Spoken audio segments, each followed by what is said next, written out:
കവിതാ രഞ്ജിനിയിൽ നിന്നും ഉർവശി എന്ന മഹാനടിയിലേക്കുള്ള യാത്ര.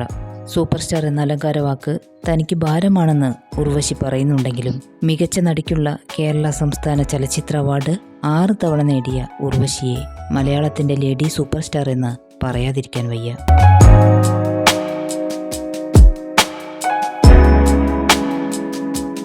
ബേബി കവിതയായി മലയാളത്തിലെത്തിയ ബാലതാരം ഉർവശി എന്ന പേരിൽ മലയാള സിനിമയിൽ നായികയാകുന്നത് എതിർപ്പുകൾ എന്ന സിനിമയിലൂടെ.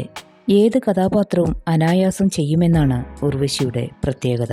ഉർവശിക്ക് ആദ്യത്തെ സംസ്ഥാന ചലച്ചിത്ര പുരസ്കാരം ലഭിക്കുന്നത് 1989 മഴവിൽക്കാവടി, വർത്തമാനകാലം എന്നീ സിനിമകളിലെ പ്രകടനത്തിനായിരുന്നു.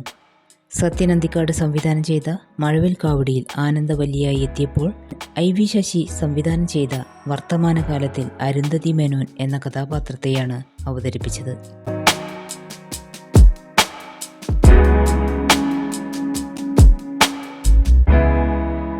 ആദ്യ സംസ്ഥാന പുരസ്കാരം നേടി അടുത്ത വർഷം തന്നെ ഉർവശിക്ക് വീണ്ടും അവാർഡ്.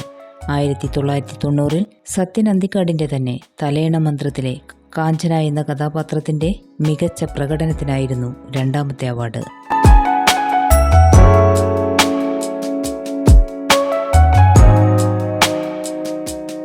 ആയിരത്തി 1991 കടിഞ്ഞൂൽ കല്യാണം, കാക്ക900, ഭരതം, മുഖചിത്രം എന്നീ സിനിമകളിലെ മികച്ച പ്രകടനത്തിന് ഉർവശിയെ തേടി വീണ്ടും മൂന്നാമത്തെ അവാർഡ്.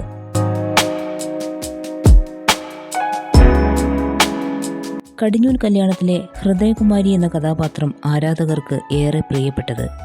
കാക്ക900 മാനസിക വെല്ലുവിളി നേരിടുന്ന രേവതി എന്ന പെൺകുട്ടിയുടെ വേഷത്തിൽ, ഭരതത്തിൽ ദേവി എന്ന കഥാപാത്രമായും, മുഖചിത്രത്തിലാവട്ടെ സാവിത്രികുട്ടി എന്ന കഥാപാത്രമായും മികച്ച പ്രകടനങ്ങൾ കാഴ്ചവെച്ച് തുടർച്ചയായി 3 വർഷങ്ങൾ മികച്ച നടിക്കുള്ള സംസ്ഥാന പുരസ്കാരം നേടിയിരിക്കുന്നു.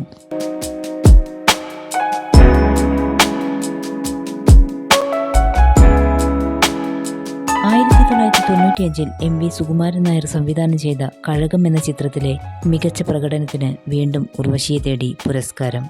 ഈ ചിത്രത്തിൽ രാധയായി എത്തിയ ഉർവശിയുടെ പ്രകടനം അതിഗംഭീരം.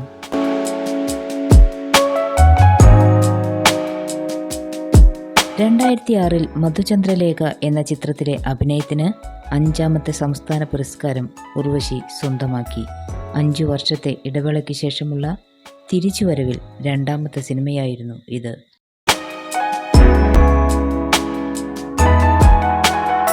പതിനെട്ട് വർഷത്തിനു ശേഷം മികച്ച നടിയായി വീണ്ടും ഉർവശി എത്തുന്നത് ക്രിസ്റ്റോ ടോമി സംവിധാനം ചെയ്ത ഉള്ളൊഴുക്ക് എന്ന ചിത്രത്തിലെ ലീലാമ്മ എന്ന കഥാപാത്രത്തിലൂടെ.